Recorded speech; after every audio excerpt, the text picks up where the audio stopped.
This is not the big project that still has to be a secret right now, so please shut your butthole.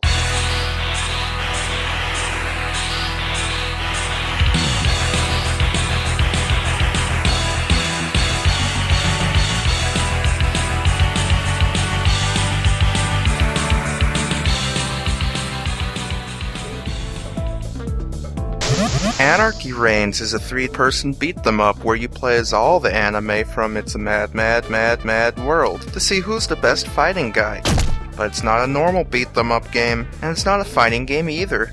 Anarchy Reigns tries to push the two of them together until they're touching, and then it gets kinda weird. All your favorites from Super Mad World come back, like the guy with the chainsaw. And I don't remember any of the rest. Sometimes there's Bayonetta.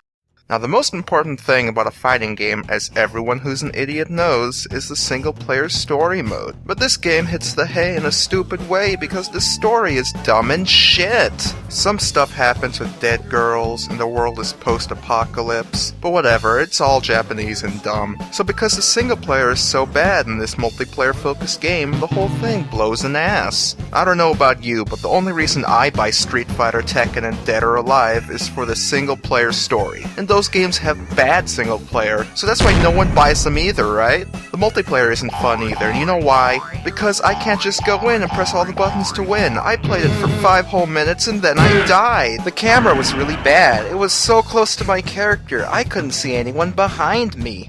It's a shame there's no radar or something to let you know where everyone is at all possible times. What the heck does Sega think they are? What kind of fighting game requires you to practice your character, learn their moves and combos, and get good at them before you're able to be competitive online in an online competitive fighting game? What are you, stupid? EVO doesn't exist! I bought this game to expect an immersive single-player experience like no other, as it said on the package somewhere. I didn't get that. Whatever, it's really clear what they're trying to do. You know, they're seeing all these real cool action games. You know, like that new game, Devil May Cry. And they're like, wow, that game's doing so cool. You know, what a good idea to have this teenage kid, you know, fighting the power. And, you know, because, you know, like, that's why it's called Anarchy Reigns. Because it's trying to be that. Well, that's false, because, you know, how am I supposed to feel for these characters? I've never even met them before. You can play football, you know, obviously they're trying to appeal to my demographic there, and I'm offended by that. I think that is, they need to learn something about subtlety, you know, oh, well, how are we going to get carnivore like this game? Oh, I know, let's put a football in it. And they're wrong, no dumb. I don't want a feetball in my games if it's gonna be bad anyway. Madden, that's something where, you know, I can feel immersed and feel for the characters. This game doesn't bring any of that to the table for me.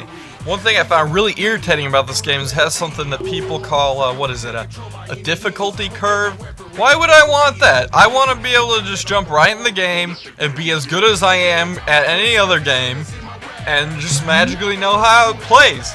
Anybody who doesn't want that is probably somebody who plays too much of a game.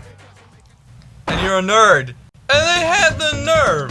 They had the nerve, Sega, to go, oh, well, you know, we're gonna be really easy on you guys. You know, it only costs $30. You know, we're so cool, we're releasing a brand new game for $30.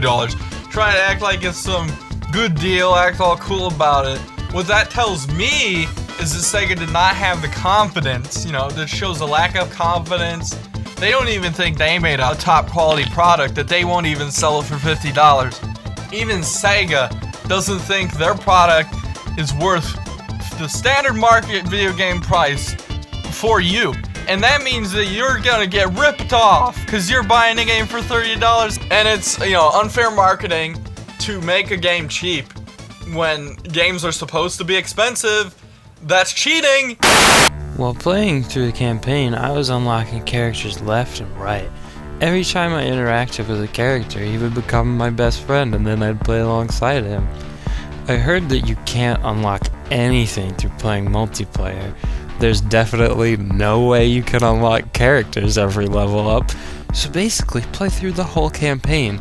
Don't give the multiplayer a chance at all. Alright, slow down gamers. I want everyone to take a look at something. Look at the box art. Do you notice anything similar here? they stole the Borderlands logo. The A in the circle was actually created by the guy who made Borderlands. If you didn't know that, as you could look on the Wikipedia page, you need to get a better symbol. Maybe an M? Just think it better. As you play the game, you unlock different parts of the characters. You can look at a character's boot. You got pretty boys with long hair. I heard a lot of games do that pretty boy thing. You got Bender from Gears of War. I guess the game's also got multiplayer. I heard it as multiplayer, but I heard that in Australia the connection blows, so don't buy the game because you don't have good internet. Your fault, Sega. Oh baby. Eventually, I threw my game in the garbage, but then my garbage man came back and said, "Give this game another chance, you stupid idiot." He said that he was a game developer, and then he had to become a garbage man because no one bought the game, because IGN and other video games says that this isn't a good game because they only played the fucking campaign and no one touched the multiplayer. After picking the game back up, oh shit, it looks like maybe they highlighted multiplayer. Maybe they want you to play the multiplayer. So, after realizing that, oh look, there's a practice option where I can learn my combos, and I could actually figure out how to play the game, then maybe the game would be fun. God forbid I actually took time to figure out how to play a game before I started calling it bullshit. But you know, there's only joke reviewers don't play the game before reviewing it. One of the gripes that I still had was the fact that I was listening to hip-hop music. Who listens to hip-hop and plays video games? I want some really hardcore metal.